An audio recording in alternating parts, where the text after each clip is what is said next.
All right, we're going to give this a minute. Yeah. Oh, you can see the very tip of his nose, can't you? Oh, there. A little bit more. Although he did come into the screen a bit like Jaws.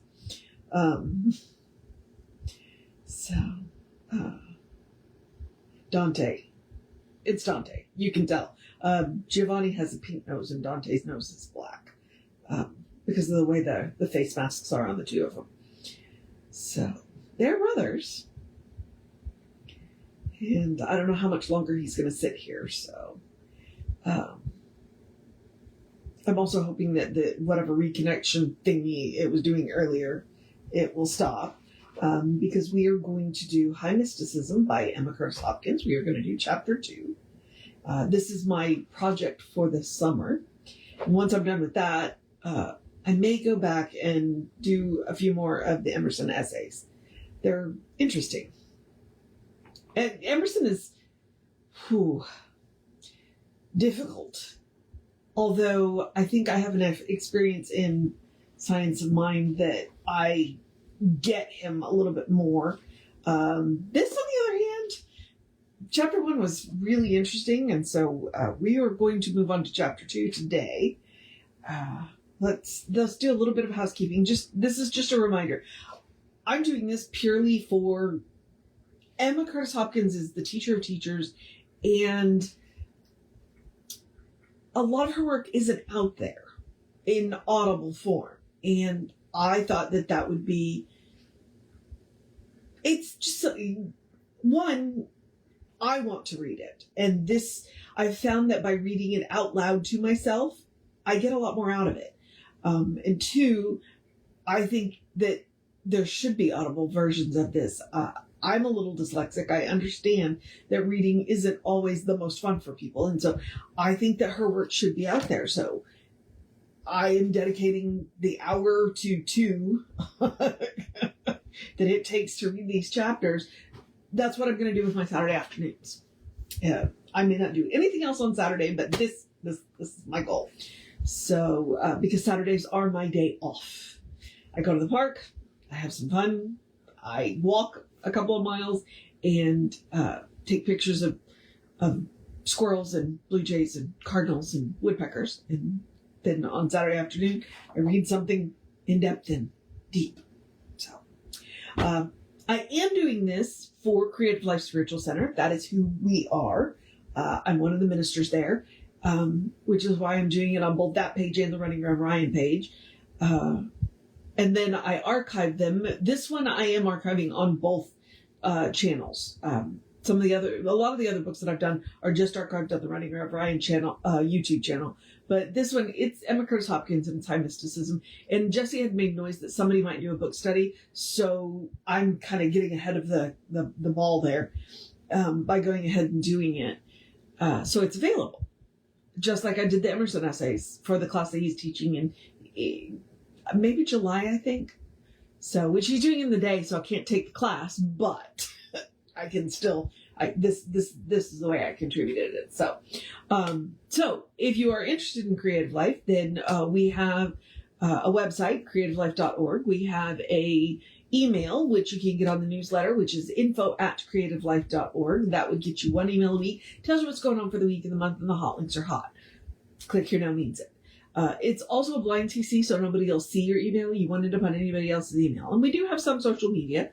Our Facebook page is fairly active. Our Instagram, and I don't know if we've been on our TikTok in a while. But you can support the center by going to like, subscribe, or follow on the individual pages. Because our YouTube, there's a lot on our YouTube channel. So you can go, like, subscribe, follow based on which platform, and then engage with the individual post. React to the post, comment on the post, share posts. It bumps us in the algorithms. More people see our stuff, which is the whole goal of social media. So, with that out of the way, now let's talk about Emma. I don't know. I mean, I know she's the teacher of teachers. I know that, she taught Nona Brooks of Divine Science. I know she taught Charles and Myrtle Fillmore of Unity. I know that Ernest spent a week with her, towards the end of her life. She's got bunches and bunches of books out there. So, which I'm working on acquiring. And so but they're not, from what I understand, they're not on Audible. And I did find out that her Christian Science mental practice, which is where all of this started, is available on YouTube. But a couple of the people said that whoever was reading it was boring. Well, I can promise you I'm not going to be boring. So, Emma, I've got 20 years in science of mind. I love Emma. I thought I'd read this book, but apparently not. I've only read the Christian Science mental practice, a dozen times. So this is me foraying into some of her other material, and we'll see. While I have Saturdays, we might make lots and lots of Emma books available on YouTube. So, so we are doing chapter 2 of High Mysticism by Emma Curtis Hopkins. And chapter 2 is called Remission. And there's a little bit of a intro, to the chapter, and then we'll get on into the chapter. So, the practice of the presence of deity through obeying his one great commandment, look unto me, removes the sense of limitation and danger. This second study tells us to persist in obedience till we thoroughly experience the 5 liberations mentioned above. So, chapter 2, Remission. We are so constituted that when we are told that the divine edict is, look unto me, we lift our inner visional sense to look towards the high cause. The Spanish mystics urged humanity to look 1,000 times an hour towards the vast, vast countenance that shines as the sun in its strength. The beams of that countenance are hot with healing. Proculus, the slave, felt them melting both his sickness and his chains. And Severus, the Roman emperor who chose Proculus to live in the palace with him, because of an ever-falling grace from above, undid the disorders of those who came near Proculus. Something is ever gently wooing us. It is the sin-undoing, saving grace. It rides swiftly to our freedom on the thrill of our recognition. It exposes the Elysium, which the saints of old told of in song and sermon. Every beam of light, every waft of air from sighting towards the unsullied heights is the touch of the dissolving alkahest, the remitting mystery, the saving grace, removing some suffering, exposing some joy. Is it not written, look unto me and be ye saved? Now, she used the word alkahest. One of the things that Emma is known for is the concept of chemicalization. So alkahest is probably a reference to that idea of chemicalization. Look into it. It's interesting. One who had been utterly set free from the might of the flesh and its death rose, an untrammeled being, and said, preach remission. Preach the removal, the putting away of the consequences of the downward vision, which appear as evil, matter, lack, pain, decay. Preach the freedom of those who notice that deity on looketh at them. I am going to remind you she was writing in the 1800s. The language is going to be a little interesting. A principle is a comprehensive law. As Jeremiah was brought to sickness and martyrdom by gazing much towards affliction, so they who look to the unweighted first cause are weighted. Nope. I skipped a line. Let me start over again. Well, I'm going to start at the comma. So they who look to the unweighted first cause are unweighted of sickness and the possibility of martyrdom. Behold, I will lay thy foundations with sapphires. Liberty. She also is known for the 12 stones, which there is a chart. If you're interested in it, Jesse has it. He's emailed it to me. I can't always lay my hands on things like that, though, because I'm not as good at organizing as he is. So if you're curious about the 12 stones and EMMA CURTIS HOPKINS, you can email info@creativelife.org, okay? They shall fight against thee, but they shall not prevail against thee. Which is a quote from somewhere. Because it's in quotes. The mind is not capable of bringing anything to pass except it be transfixed by inward visioning. Inner vision is the vital essential to the mind. When this faculty is exalted, the mind quickens with original ideas and has high instructions. Hegel, turning his attention towards causes, got deeper than thinking and wrote in his Introduction to Logic that we secretly perceive towards an object before thinking it, and it is only by having constant recourse by inward viewing that then the mind goes on to know and comprehend. That bears some thinking about. The high and lofty one that inhabiteth eternity offers to undo our weakness and our wretchedness, the laws of matter and the veneers of time, if we, undiverted, seek its face. It offers a new language and the end of the world. Look up to the fields white for harvest. The harvest is the end of the world. They shall speak with new tongues. My guess is, since there wasn't a lot to read, but the Bible was available, that these kind of quotes, because those 3 lines that I just said were in quotes, were much more familiar to people of that era. Whereas, I don't know, I was raised Catholic and we weren't encouraged to read the Bible. So it is possible that, nowadays, especially if you just go to church on Sunday and don't read the Bible every day, most of us would, I recognize that they're Bible quotes, but I couldn't tell you where they were from. Well, at least the last one. I'm not sure about the other 2. But most likely, considering that Emma is quoting them, unless she specifically says that she's quoting from somewhere else, I would guess she's quoting from the Bible. But that's just me. Feel free to double check me. I don't know everything. As we are like those we face, dropping their unlikeness, it is not strange to find the mystics of all times joyously exclaiming that the undifferentiated self-existent, the abysmal naught, has remitted for them the 5 dark unlikenesses to itself into which their unaberrated watch had warped them. They have not been seeking liberation from bondage. They have only been seeking its face. According to the sacred edict, look unto me. Yet liberation has been as complete through the ecstatic moments of their contemplation as if they had entered paradise.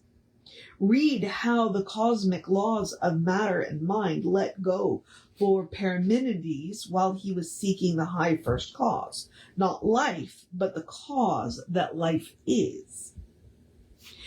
At which point, I'm reading A New Design for Living, and Ernest just said something very similar. You don't have to know what you want. You just have to know and believe that you can have something different. So she just said the same thing.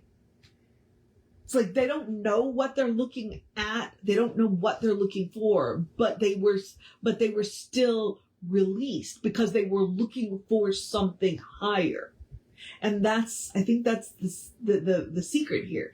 Is even if you don't know what you're looking for, know that you are looking for something higher, something better, something more good. And that will set you on the path to it. So you don't have to know exactly what it is that you want. You just got to know that you want something better. And honestly, that gives me hope. That gives me hope in a way that I hadn't considered. So that's very interesting. The experience of the mystics may have been reported as the shouts of the free.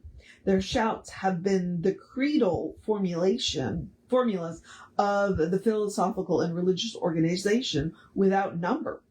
The zealous lovers of the formulas have often forgotten that matter does not loose the grip of its laws if the vision is not towards the heights, that evil lets go its claims only when the day spring from on high drops its dewy sunshine into the heart. But all the same, the world has loved to hear the lovers of the formulas sing the non-estness of evil, pain, matter, decay. The world has always sought its mystic nihilists when it has wanted its prison doors unlocked. I will turn back your captivity before your eyes, saith the Lord.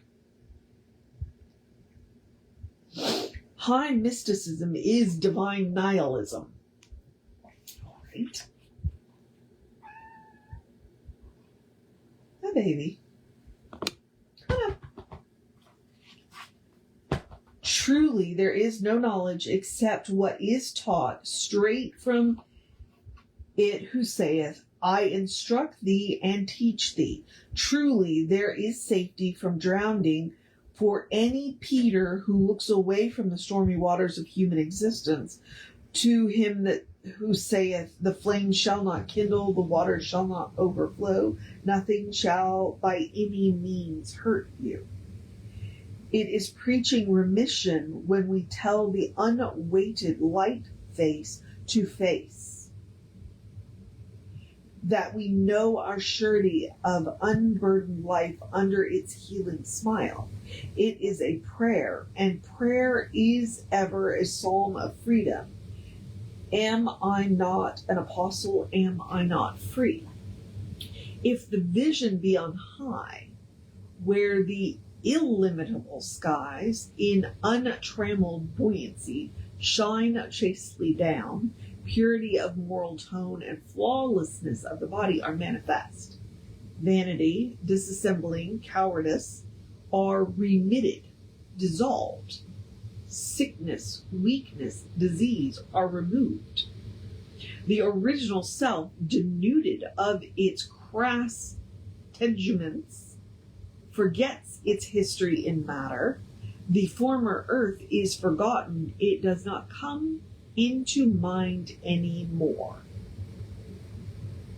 I like that it forgets its history in matter. That's an interesting way of putting it.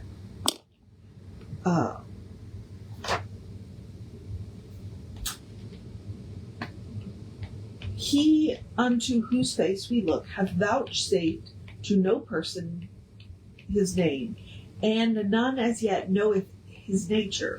We know his promises, his gifts, his response. But as our only carrying energy, the inward visional sense has been engaged in fetching either gladness or sorrow from other objectives than his glory. We have nothing sublimer than life, love, and spirit, of which he is the giver, to describe. These beings, his gifts, are already among the tangible and practical experiences of humanity. It is not surprising that the subtler triumphs undergirding those who have sought the giver and not God. Okay, hang on. Since I don't know where it kicked me off, I'm going to back up a little bit. Especially since this just got really weird. So hang on. Let's see. I think it went weird for me. We have nothing sublimer than life, love, and spirit, of which it is the giver, to describe.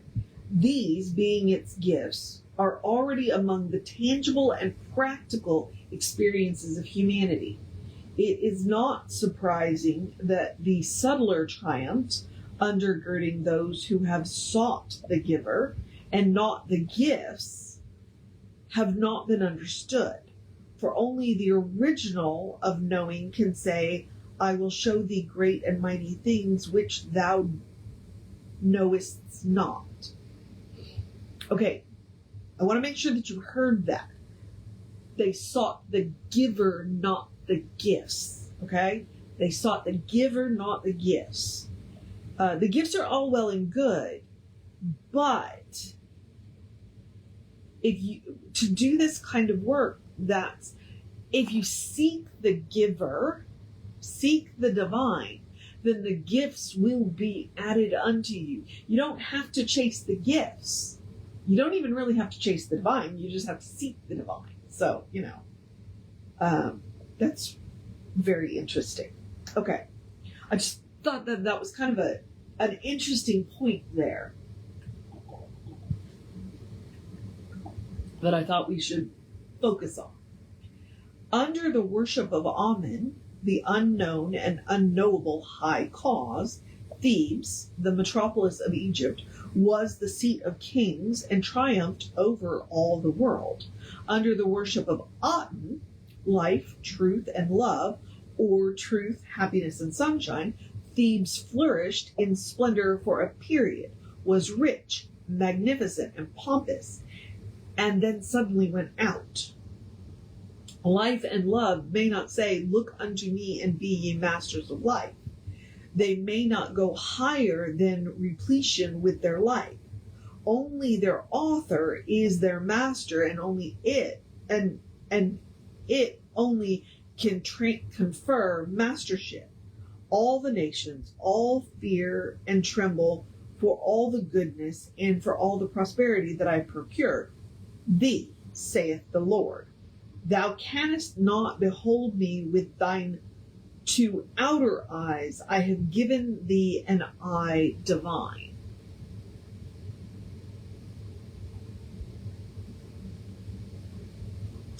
Okay. She just took Akhenaten to task there. She said that Akhenaten and Nefertiti focused on the wrong thing, and that's why they flourished for a time and then went out. It's really interesting. And I know enough about ancient Egypt to catch that. So, okay. All right, Emma. She's definitely a world student there. Touching the Almighty, we cannot find it out. With God is terrible majesty. Behold, God is great, and we know it not, chanted the awestruck Elihu. Elihu. Elihu. Elihu. Paul, in his Mars Hill address, declared the unknown God who giveth life and spirit.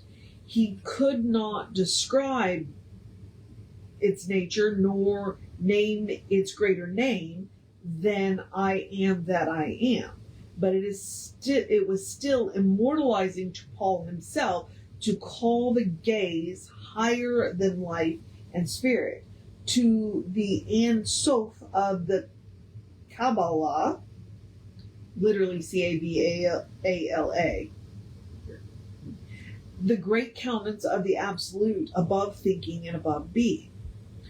Okay. My Father is greater than I was the upward calling statement of Jesus, and his eye ever being towards the divine original. He was master of life. I laid down my life, and I have power to take it up again, he said. As there is rich newness over the Tao or highway, we need not fear to let go all that goes under its dissolving beams. Is it not written that no roan can see the face and live according to their former estate, that their former estate shall shuffle off, be remitted? Sell all, let all move aside, let go, and give to the poor the unknowable, absolute, and the unhindered God, the unweighted I am, the predicateless being. This is the universal insistence of inspired mystics. We have only one thing to give, namely our attention. There is one poor, namely the unencumbered first cause, who holdeth fast to the high first cause of them the world shall come in quest. Okay, we have only one thing to give, namely our attention. It bears thinking about, right? Preach the deliverance of the captive, acknowledge high, tell the one cause, and that being untrammeled freedom in itself, all who look to it are untrammeled. Tell it that fear and doubt depart. Tell it that captivity itself is led captive, and only unvanquished soul salutes it. The dissolving alkest, remember chemicalization, the gentle grace that falls down over the track of the vision has been praised by the sages of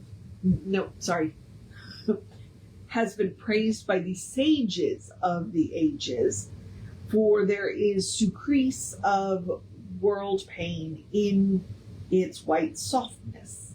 Behold the gentle neutral that taketh away the mistakes of the world. 5 grievous shades slip off the earth. They are the foolish virgins with no oil of healing and no oil of illuminating in their most eloquent declarations. No one describing them was ever to themselves or to their neighbors the oil of joy for mourning, nor ever the inspiration of wisdom which detailing their processes. It is the passing of these 5 shadows that has caused the 5 great shouts of liberty, the high sounding Pahlevi, P-E-H-L-E-V-I, the Psalms of Remission, the prayers of the released. Okay, this looks like what we're about to do here. Okay. Steadfastly facing thee, there is no evil on my pathway. Steadfastly facing thee, there is no matter with its laws. Steadfastly facing thee, there is no loss, no lack, no absence, no deprivation. Steadfastly facing thee, there is nothing to fear, for there shall be no power to hurt. Steadfastly facing thee, there is neither sin nor sickness nor death. Preach remission, said the risen Christ. Preach that the iron gates open of their own accord for upward gazing Peter. Preach that the stone of interference looming on our life path is rolled away as for the 2 Marys. Preach that palsy falls off Aeneas and death falls off Dorcas. Understand that the Vedas are hymning. O thou unshaken one, by thy favor my delusions are destroyed. Matter and its laws of mind are the fictitious generations of oft-time downward glancing with our efficient visional sense. When this sense is lifted up, what seemed external exists no more at all. The inner vision leads off the other sense, and if it is exalted towards the healing onlooker, all the senses of their health. For I am the Lord that healeth thee. The way of life is above to the wise, that they may depart from hell beneath. Seek ye my face and live. It is a very subtle doctrine that people are like that to which their inner eye is oftenest directed. It has been called the secret doctrine because whoever discourses on the law of mind or describe the omnipresence of life, truth, and spirit have not touched the secret of the deity's look towards them and their look towards the deity. In this sight or science is denuding even of spirit. Blessed are the poor in spirit. Something transcending spirit smiles. Let the spirit blow where it listeth. There is no person that hath power over the spirit, said Solomon, for spirit is the servant of the high deliverer. The I am that I am. Behold, I will pour out my spirit unto you. Basically, it is a very subtle doctrine that a person is like that to which their inner eye is oftenest directed. What you focus on is what you are, is what she's saying. Just right clearly, you know. And I don't know if that is a change in the language or, let me just put it in plain English. What you focus on is what you are. So if you don't like what you are, then look at what you're focusing on and change that. Which is why she keeps saying, lift your eyes up, lift your eyes up. Seek for the deity, seek for the divine. If you focus on the divine, then you're going to come closer to your divine nature. Rather than paying attention to, I mean, we have to deal with this. You know, for the time that we are here, we do have to deal with this. But it doesn't have to be our focus. Okay. After years of austerity and singleness of eye, the Hindu mystic finds that the deity who looketh towards us, saying, look unto me, is not spirit, for spirit arises in opposition to matter, and the deity is above distinction. He notes that he only who perceives the Lord as difference-less goes to the supreme end. His is not being, said Irgenia, the Irish mystic. Erigena, if you're curious. Irish mystic. For there is an arising of contradistinction. He cannot be called goodness, for goodness is opposed to badness, and God is above this distinction. Proclus learned in the ritual of the world's invocation. It concludes that the deity is best described by negation, since only its gifts are knowable. He is not that. We may insist to all people's descriptions of the deity. Job finds his swollen flesh dissolving when he sets his witness in the heavens. Thou dissolvest my substance, he cries. Then the strong man of him springs up under the remitting but energizing light, and his last days are more triumphant than his youth and pride. Specialists multiply that which they investigate. There shall never be an understanding of how fate of health is. Let me try this again. Specialists multiply that which they investigate. There shall never be an understanding of how fadeless health is roused, so long as the physical system, which that faithful register of woe and vigor brought on the wings of secret viewing, is sought as the informer. Only by the study of the uncontaminated one that inhabiteth eternity shall unspoilable wholesomeness laugh in the substance of living creatures. Only its way upon the earth is the saving health of the nations. The material body is a hard taskmaster. What it sought to be fed with and how it shall be housed and trained, see how it worries us with never telling us. The children of the Tao know that neither if they eat are they the better, nor if they eat not are they the worse. Every mouthful shines with a new mystery and buoys up the system on the wings of might. Every abstinence leaves the veins free for the sunshine of the beatific uplands to flow. What's the matter with you? To flow its radiant strength along. Who can prove this until they have oft times torn their gaze from the wheel of things to behold the unencumbered highest. Emma, I think there's an easier way to say that. The mind is a wearisome object. Its thoughts have laid claim to great powers of destruction and great powers of building.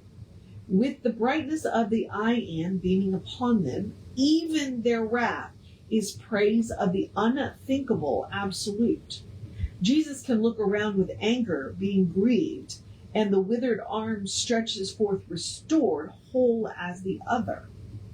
Under the baptism of the divine smile, the wickedness of the wicked shall not destroy, and the righteousness of the righteous shall not save.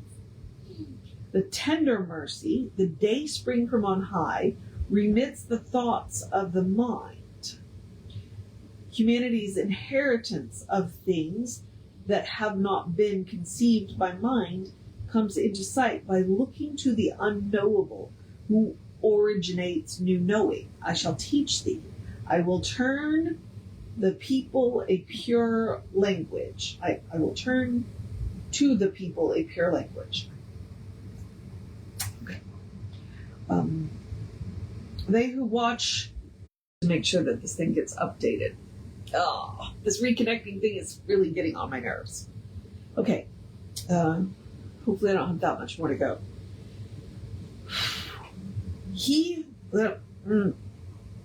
They who watch for the erroneous thought that caused the malady of their neighbor shall find it alighting upon themselves.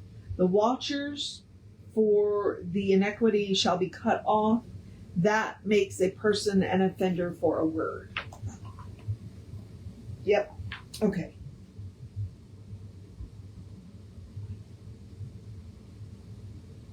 All right. We wrestle against the rulers of the darkness of this world, said Paul. He is speaking of the wrestle of the morning of health that dawns on the upward watch, with the midnight of disease that glooms with looking towards mind and body. All the ways of darkness are removed by the light that falls with remitting grace upon them who notice that the deity looketh upon them. Look up to the fields white for the harvest. The harvest is the end of the world. That's the second time she's quoted that. Speak ye comfortably to Jerusalem. Tell her that her warfare is accomplished. There is one universal solvent. It is the falling outcast, the whiteness that makes death let go, that loose the bands of palsy and pain. There is no pain facing thee. Steadfastly looking for high news, Origen finds that evil has no substance. Plotinus, on the same quest, becomes aware that matter is nothing. Hezekiah, more awake than they, rises in free majesty because the earth and all the inhabitants thereof are dissolved. Isaiah, greatest of all the seers, finds that all nations before him are nothing, and they are counted unto him as less than nothing. Job, meekest of all, under the ever-beholding Solvent, yields himself in joyous dissolution. Thine eyes are upon me, and I am not. The assurances of the stately scholars called mystics have ever been that all the hurting powers are nullified, remitted, for them who look away to the divine original. No weapon formed against thee shall prosper, no bad fame can hurt thee, thou shalt be far from oppression. Terror shall not come near thee.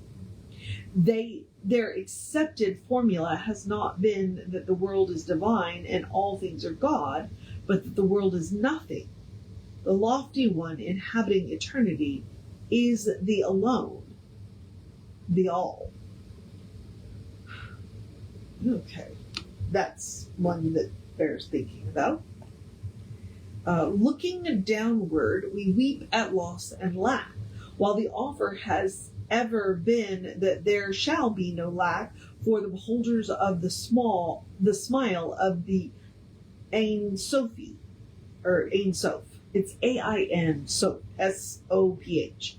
Obeying the sacred edict, look unto me, woman's cry of no wine of life, the health, strength, praise of which she never feels she has plenitude, ceases. She hungers no more. She wants for no good thing. Woman, what have I to do with thee, says Jesus, when Mary declares they have no wine.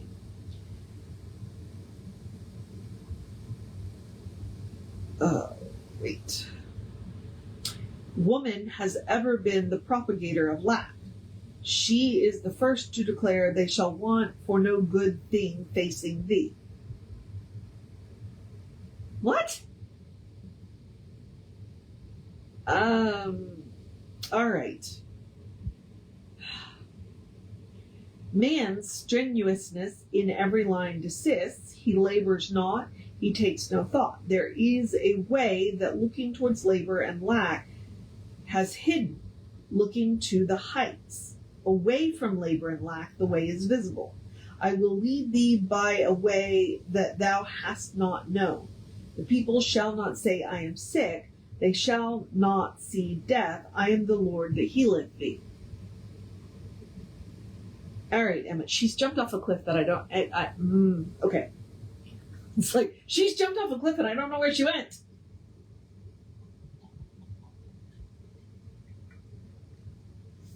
Or maybe she climbed up a cliff, because she is talking about looking upward. So, yeah. Okay. This truth of the unhindrance of matter and mind is the beams of the shining countenance penetrate to the hidden person of the heart, as the testimony of many sages of the ages.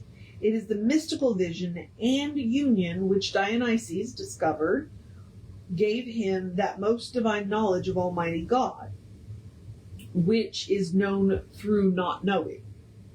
It constitutes that union which Plotinus declared enkindles our life flame, giving rest to the soul now fled up away from the evil to the place free from evils. How worthwhile to view above time and sense, preaching the inevitable remission, taking the instruction of the sages of the ages who have experienced it. Sometimes these great forerunners have called our mental, moral, and physical characteristics and comports, our garments folded around in our descent to view the not God. And they show how one by one these garments have fallen away from them in their upward fleeting vision.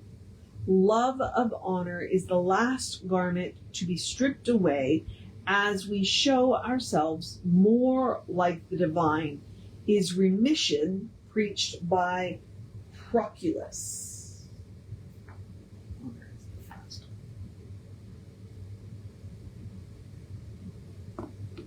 Okay.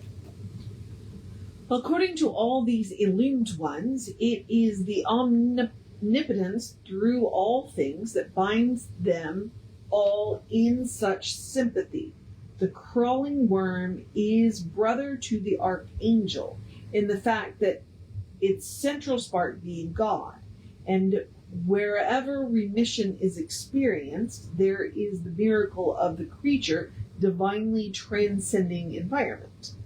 Preaching remission uncovers the divinity at the center because it just disconnected me again. Okay. Preaching remission uncovers the divinity at the center because it entices the eye heavenward, whence the uncovering day springs hail. The Illuminati of the world, each manifesting according to their own recognition of the Supreme, have been at all times living proofs of the efficiency of setting the watch towards the self-existent heights. Unto some, it is the manifest readjustment of environment. Unto others, it is the forgetfulness of environments. Unto some, it is joy in shining health of body. Unto others, it is forgetfulness that the body exists. Which kind of sounds like there's no one way to do this.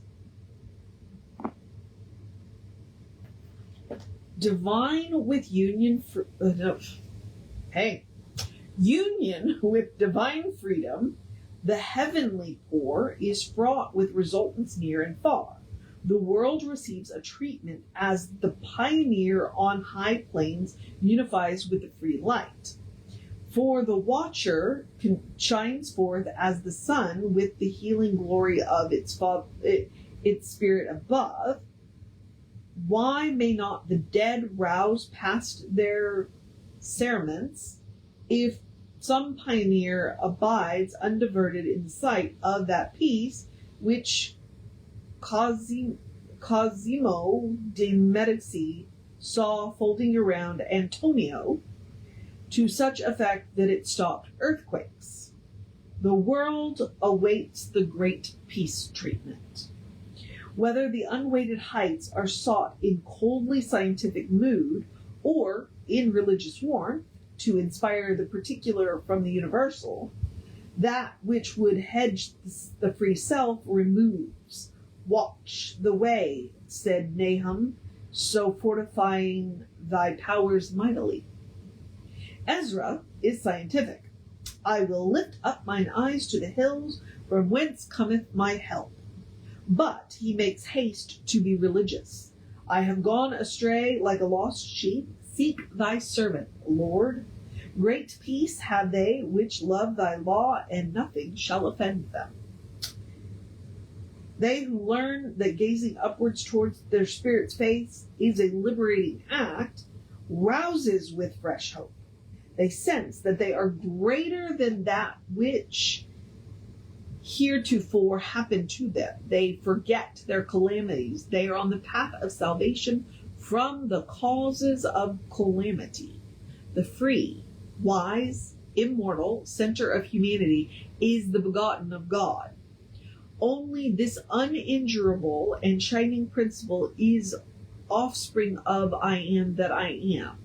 Not only the free and unspoiled soul, spirit of Jesus, but the soul, the hidden spark of Nero, is the child of the highest. Jesus being unclothed of matter with its mind and temper, Nero being heavily garmented therewith. The upward vision saves Nero or Jesus. There is no respect of persons on the high watch.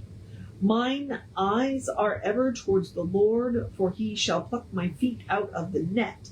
May be proclaimed by bad and good alike is the bad person's deliverer, gratefully sang the ancient Chinese sages. The remission, loved by Proclus, was the disappearance of memory and the idea while raising eyes to the predicateless one. The remission loved by those who lift their eyes to the predicateless one in this age is the removal of the hurting powers of life and death, riches and poverty, sin and virtue. They look for the day of wisdom to break and the shadowy night of ignorance to flee away. The ordinance of the highest, look unto me, requires an individual practice. Okay.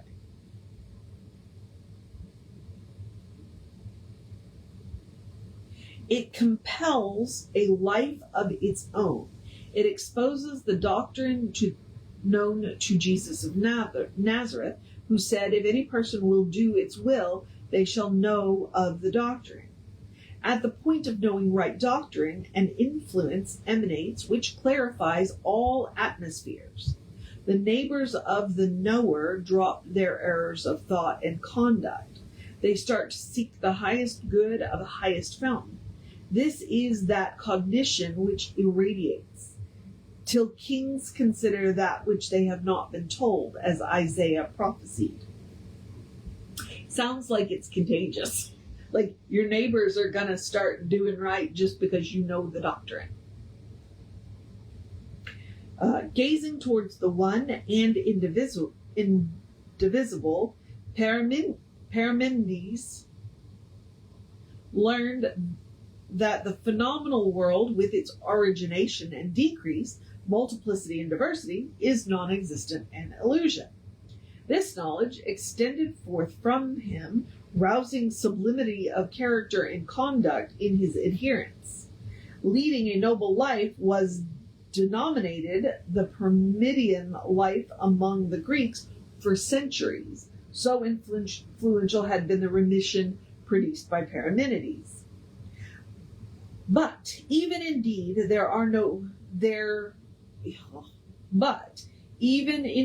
were there no radiance from the watcher's clarified being, they would love and preach the high eternal I am, whose assurances is union by vision. The heart would praise and extol it whose look towards humanity remits all, unlike its own nature. To the real heart, there is joy in the divine fact that there are treasures of knowledge laid up for them whose true foundation is freedom by the look of their God upon them, dissolving their menials and setting aside their bodily hindrances.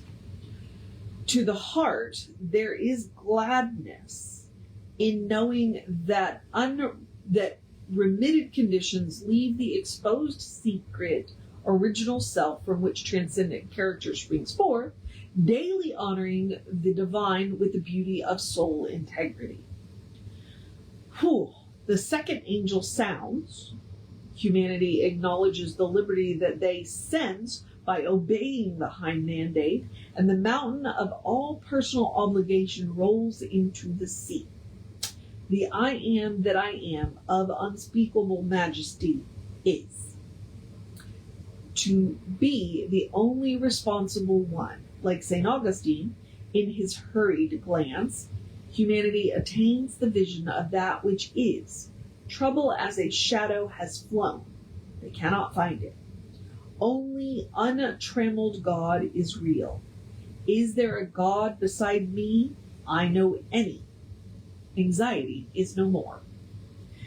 With Maimonides, Spinoza, and Gerson, in their diviner moments, proclaiming that all evil has no existence forever, the obedient watcher heavenward walks the buoyant path of fearlessness. They burst the bonds of desire and its attainment. They breathe above ambition. The wonderful God makes them a preacher of the heavenly remission. They tell of divine above truth, whose works are truth, of divine who saves from old age and death and disease and poverty, ignorance and competition. They join the singers of the God-born Vedic hymn. Destroyed is the knot in the heart, removed are all doubts, extinct are all the hidden longings upon beholding thee. Let us set aside a day for telling over to it unto whose divine countenance we look, the wonderful remissions, the heavenly liberations promised to those who oft-time turn away from smothering environments to face the lover inhabiting eternity, the Lord of hosts, its name. Let us boldly acknowledge, as we lift up our eyes, to the deliverer, the limitless, because thou art the unconditioned. Facebook makes me crazy. Okay. I'm just going to start that paragraph over again. Let us set aside a day to telling over to it, unto whose divine countenance we look, the wonderful remissions, the heavenly liberations promised to those who oft-time turn away from the smothering environments to face the lover inhabiting eternity, the Lord of hosts, its name. Let us boldly acknowledge as we lift up our eyes unto the deliverer, the limitless, because thou art the unconditioned and absolute. I also am unconditioned and absolute. Because thou art the free, I also am free. Because thou art the self-sufficient, I am also because thou art self-existent, I also am self-existent.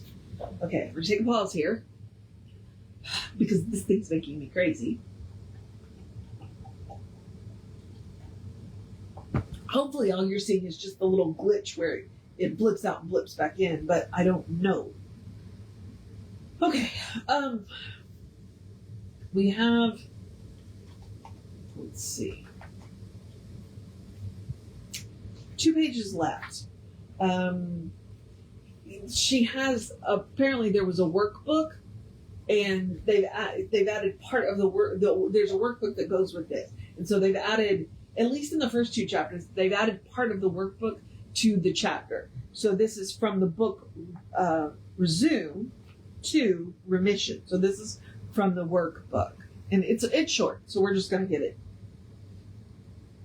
On the principle that we oftenest view with the inner eye that we show forth outwardly, we can easily understand why the poor cripple near the temple gate from Acts 3, with vision in the dust, had never felt the dissolving of the manacles of impotence until Peter and John bade him look up. Something then fell down over his upward visioning and undid his chains of mind and body. Preach remission, said Jesus. Preach the dissolving grace. When people are cast down, thou shalt say, there is lifting up, and God shall save them that have low eyes, said Ephes. And this is Eliphaz, Eliphaz, and that's Job 22:29. There are shouts of freedom handed down from inequity that represent the experiences of remission or liberation of the upward watchers throughout the ages. They declare the disappearings of foolishness and ignorance. They are recognitions that foolish virgins or objectives with no oil of healing and no oil of illuminating in their sayings are shut out. There is no oil of healing and no oil of illuminating in the descriptions of evil in any way. Description of evil is a foolish virgin. The description of evil doubles evil. It does not lessen it. See then how foolish to describe evil and thereby double it. Okay, I think we're back to what you focus on, you multiply. Where you focus is where your power goes. So if you're focused on evil, you're going to multiply evil, is what she's saying right here. Okay. If we see an army of locusts alighting on the green vegetation, we mourn because people must starve. This is our foolishness. We increase starvation by such mourning. According to Jesus, the risen and triumphant man of God, we are to look up to the shining face of the divine, looking tenderly down upon us, and declare, steadfastly facing thee, there is no evil on my pathway, for only abundance and gentle kindness fall from the vast countenance shining hitherward. According to the experiences of people of light, the locusts must vanish in all directions if we exalt our vision above them. Dissolved like the Amorites, Moabites, and seers from Jehoshaphat's pathway when he said, O our God, our eyes are upon thee. And that is 2 Chronicles 20. St. Augustine found that God sees no evil, so also did Habakkuk 1:3. Did it again. Let's see. We catch the viewpoint of those with whom we associate. Let us catch the high God's viewpoint and go free from the sight of evil. Okay. Catch the viewpoint of those whom we associate. Zephaniah cried, "Shout, O Zion, thou shalt not see evil anymore." That's Zeph 3. He saw for a short period as his God was seeing. Matter also has been found to have no health in its operations. No description of matter quickens the pulses with healing blood or fill the stomach with strengthening energy. No study of matter illuminates the spiritual wisdoms that wait like unlighted candles just above our heads. Only the kindling fires of God's hot glance can illuminate our waiting intelligence, and we must recognize the glance acting under obedience to the order, "Behold me." Isaiah 65. Matter moves aside from the indestructible free grace to act when upward viewing we shout, "Facing thee, there is no matter with its laws." Neither is there any oil of healing in descriptions of lack and deprivation. This is the foolish virgin that woman is said to have. Okay, this is the foolish virgin that woman is said to hug to herself no wine, she says. Not enough of this or that good thing. She must let go that foolish saying and look up to it who saith, "They shall want for no good thing." Psalm 34:10. She must preach to the heavens that facing the divine there is neither lack nor deprivation. There is no acting free grace visible to one who describes hurts and pains. Peter sank into the raging waters when he took his gaze off the powerful Jesus. Matthew 14. But with his eyes uplifted, he walked above the waves, side by side with omnipotence. There is a shout of liberty anyone can give when hurts come grinding and burning onto them. Facing thee, there is nothing to fear, for nothing shall be by any means hurt me. Luke 10:19. All hurting power is darkness. The day spring from on high gives light to them that sit in darkness, to guide their feet into the way of peace. Luke 1:79. Sinfulness, with its sickness and death, is only the description of what is encountered by people with aberrated vision or downward gaze. It is downward gazing that describe a child's bad temper or a friend's unkindness. Not only they, but we who describe must get warped and ill by reason of the excitement their ill behavior causes us. It is the one foolish virgin that works with surprising haste. See how quickly you have cramps or influenza or something else when you are excited by the willfulness or deception of your husband, wife, or friend, your spouse or friend. The shout of the free must be given before we feel the freedom. As the children of Judah at the watchtower in the wilderness shouted liberty before they came into it, 2 Chronicles 20, did not Jesus shout, "It is finished," before it was finished?